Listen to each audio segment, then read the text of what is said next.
디지털이 가속화되면서 네. 모든 업종 간의 네. 경계가 허물어지고 있잖아요. 네. 네, 허물어지면서 굉장히 예전에는 상상도 못했던 방식으로 네. 사업을 확장하는 네. 그런 기업들도 되게 많지 않습니까? 네. 아마존 같은 경우 보면 영역 파괴에다가 그렇죠. 뭐 몇십 년간 이익도 안 내면서 네. 계속해서 근데 회사는 더 잘 되고 있고 네. 네.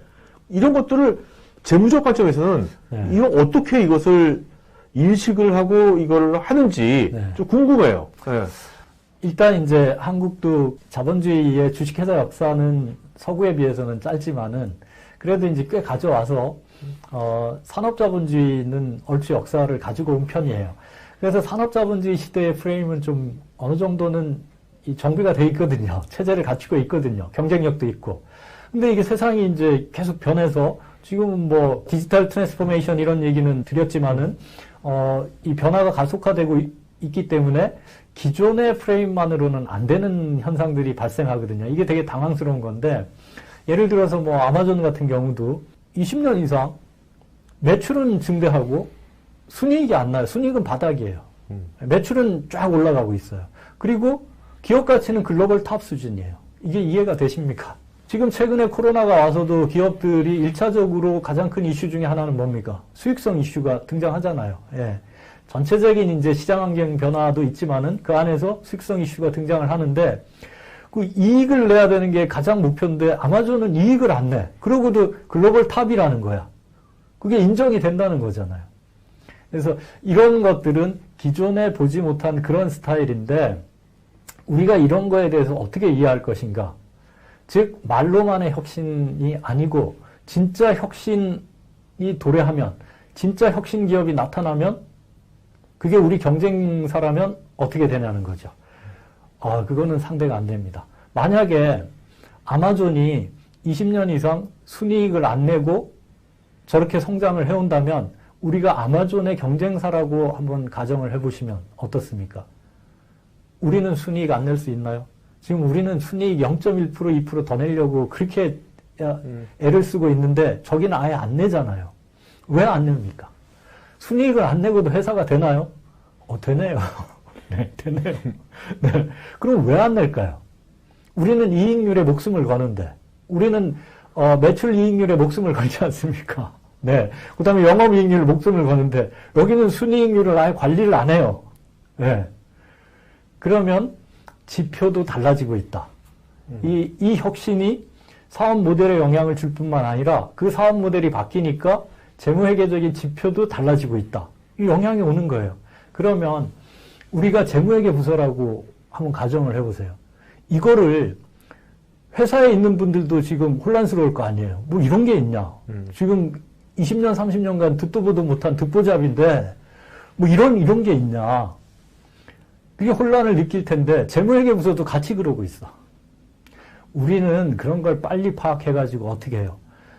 조직 구성원들에게 도움을 드려야 되잖아요. 그리고 의사결정하는 분들에게 도움을 드려야 되잖아요. 이게 이렇게 해서 이런 겁니다.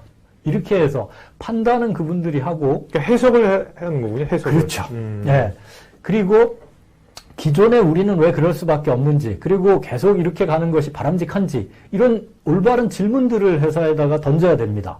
그래서 그 질문을 소화하고 실행해 나가는 건 조직 구성원들이 합니다. 아마존을 다시 재해석하면 어떤 것이 표출이 된 겁니까? 아마존을 해석해 보니까. 네, 아마존은 사실 되게 특이한 케이스이긴 한데요. 그 처음 시작할 때부터 이제 제프 베조스가 이 사업 모델의 사업 전략적인 측면에서 그렇게 시행을 한 것 같아요. 소위 말해서 이제 플라이휠이라고 그 처음에 아마존 임원들도 잘 이해를 못했다 그래요. 그래서 이제 여러분도 아시다시피 제프 베조스가 식당에서 냅킨에다 그려가지고 이런 개념이에요. 이렇게 설명했다는 거 아닙니까? 그게 뭡니까? 뭐 아마존은 고객에게 집착할 정도로 초점을 두라 이 얘기를 하잖아요. 그렇게 두고 우리가 서비스를 제공해서 그래서 돈을 벌면 그걸 다시 이익을 낼 생각하지 않고 고객에게 완전히 재투자한다. 그러면 우리가 이익 내는 대신에 그거를 재투자하면 고객 베너핏이 올라갈 거 아니냐. 그러면 고객 베너핏이 올라가면 당연히 고객이 더 생기고 더 고객이 생기면 우리도 돈을 더 많이 벌고 그러면 그거를 또 이익을 내지 않고 또 재투자한다. 그래서 고객 이익을 높이고 그래서 돈을 더 벌면 또 재투자를 더 높이 한다. 계속해서 그런 식으로 간다. 언제까지? 압도적으로 우리가 장악할 때까지 우리의 모델을 입증해서 우리의 기반을 잡을 때까지 그렇게 간다. 이거를 주식회사를 하면서 이익을 내지 말자. 이 주장이잖아요, 지금. 예. 이 주장을 기존의 임원들도 자기네도 이제 경력을 다른 회사에도 많이 했을 거 아닙니까?